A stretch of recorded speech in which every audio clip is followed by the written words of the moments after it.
Yo, hey guys, it's Beast, back with some more beastly content, and this is everything you need to know about Deviated Secure, Part 2. I wanna be the very best like no one ever was.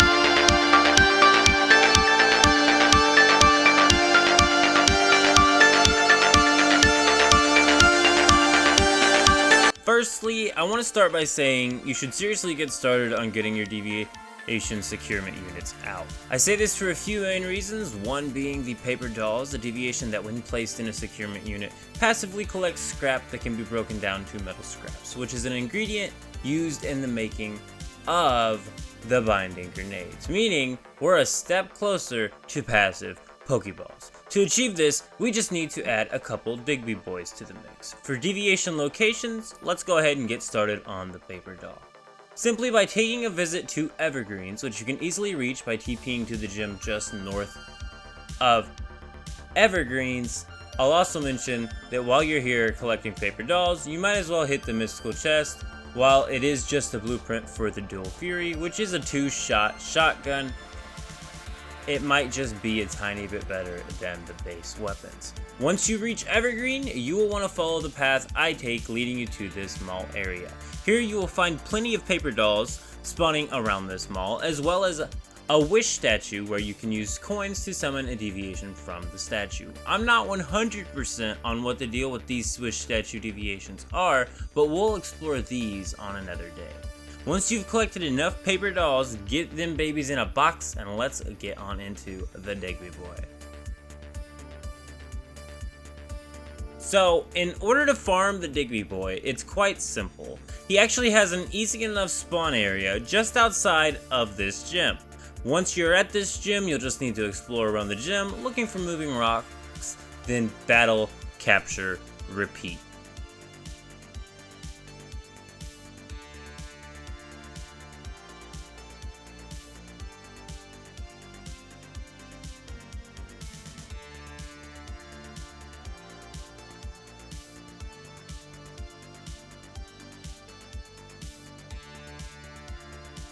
One other thing to note on this is just that the first 10 that you do mine, you'll actually just be able to secure a Digby the normal way. However, if you're looking for an array of these guys, this gym is your best bet early game.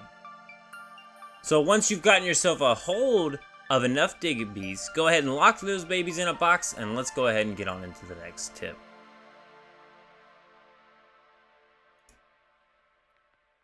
While some of you might lock me inside a binding grenade over this one, I'm gonna go ahead and say it. It might be a wise idea to bring a second character in. I mention this for a few reasons, and while it's entirely optional and alting is something that your own decision, there are a few reasons why I mention this. There are two different items you need to craft in order to capture more deviations. One being the XP aggregator, the other being binding grenades. While the passive PaperDoll setup does work, it really is nice to just have an alt loaded in with thousands of metal scraps crafting all the binding grenades I'll ever need, especially early game.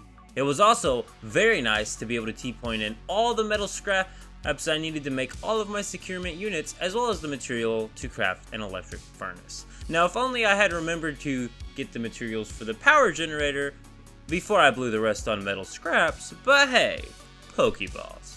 And hey, it's just one all. What could happen? Yo, hey guys, it's Beast, back with some more beastly content, and we're gonna do an updated tour of the one-man hive in Endless Dreams. Alrighty, so the next tip I have is kind of a big one. Well, kind of. Pew-pews are just pew-pews in this, but if you're after the best option you can get extremely easily early game, it has to be the SCR Outsider. You can get the blueprint for this rifle from the mystical crate located in the oil fields. While I do have the location on screen currently, I will mention that the mystical crate's location from the previous scenarios are unchanged, meaning you can use the interactive map such as Map Genie or my personal favorite link down below to find any and all mystical crates located in all of the point of interest. Extremely easy for all your future adventures. So, we've got a decent pew pew, we got passive binding grenades. Let's get on to what you should be working on during the first phase aside from capturing deviations and getting them leveled. I mentioned this a bit in the previous video of point of interest being what you want to target first, but let's expand on this. Firstly, I already mentioned the SCR Outsider is in black veil, oiled, and easy to get, but what about where else you should hit out point of interest wise? Firstly, I advise collecting every point of interest mystical chest, starting with the ones just outside of spawn before continuing to any other area. After that, my advice would then be for the next region to explore being Ironside River. Due to the fact that most of us are probably stuck at the level cap of 20 for our deviations, that would logically mean that the best place to go would be any area that is at or above level 20, so that we're not overpowered and completely wiped out. At least until you beat the all-powerful space cap. Since we're talking exploration outside of spawn area, let's talk about another very interesting mechanic in this scenario.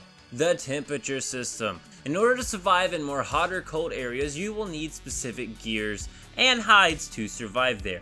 If you haven't left Blackfell or ventured far enough into Blackfell, you might be confused. So just know there are really hot and really cold areas on the map, and you're gonna need to be getting you some gear to prepare. Firstly, we'll start with the first heat set, obtainable from the Extra Dimensional Space Cat Arena Shop. Now you may be wondering, how is it that I get the coins for this shop? Well, here we go. It's called an arena shop. You're gonna have to do the PvP deviation battles with players. The good thing is that every victory is 20 coins. So, being that it's only 150 coins per piece of the gear, isn't really that bad. There are also other items in this shop, including skill mutagens, and you're gonna want these. Since we've brought up skill mutagens, let's go ahead and cover the next thing in this video, the Deviation Fusing system. So let's get started with Deviation Fusion. It's pretty simple. You can take any deviation you have not currently selected in your Securidex and fuse with another deviation. If you're making a combat dev, it seems like the best bet for getting what you want would be starting with 2 of the same deviation. Now that you've selected the devs, you can then choose 3 fusion materials. This is where those skill mutagens come in. These have varying effects, from enhancing different stats to giving entirely new attacks. Another thing to note on is that mutagens, while being the most important for becoming stronger, are not the only thing you can fuse. You can also use decorations, which can cause unique appearances for the devs, such as toilets on their back or red lights on top of their head. When fusing deviations, it's also important to note that while the deviations used in the fusion are not consumed, they cannot be used to fuse again. Essentially, 1 + 1 = 3, but that also means that the number 3 can be fused again. Essentially, every generation of fusion will be more powerful than the last. Then you can continue to fuse skill mutagens more and more, powering up your deviations even more. While you could use father deviations for the second mat, it does make it only a 50% chance to obtain the deviation you desire, versus 100% if you were to use 2 of the same deviation. So I suggest getting yourself a couple dupes of any deviation you might want to power up. One final thing to note is that while a deviation is selected in the fusion machine, it is actually inside the machine's inventory, meaning if you have a deviation in the machine just sitting, you will not be able to select it in the Securidex. Yes, I'm telling you to do PvP battles for coins. I know, I didn't want to hear it either, but there's only one way to become powerful, and that is train. And with that, I suppose this is all we have for general knowledge for now. While this doesn't exactly cover everything in this scenario, it should get you just a wee bit of a more firm grip on becoming more powerful. And hey, we might even get a part 3 out of this. Keep it beast mode.